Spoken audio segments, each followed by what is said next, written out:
ঠোকর দিব দেখেন। ও সাবাস।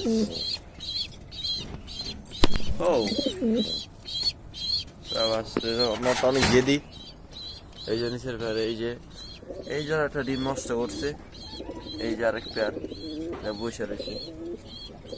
এই যে এখানে ও তো আর দুইটা বাচ্চা দিছি রোদে। তা বাবরা আরেকটা হয়েছে কি জিরে কলা স্টেটের বাড়াইব। এই যে ও তো এখানে একটা বাচ্চা দিছি, একটা বাচ্চা আরেকটা বাচ্চা এইখানে। এই যে ও বাচ্চাটা কই, এই যে বাচ্চা, এই যে নিচে আরেক জোড়া উঠতেছে কবুতর, চারটা কবুতর উঠতেছে। এই যে দেখা যাচ্ছে, হ্যাঁ, তো ওরক কবুতর।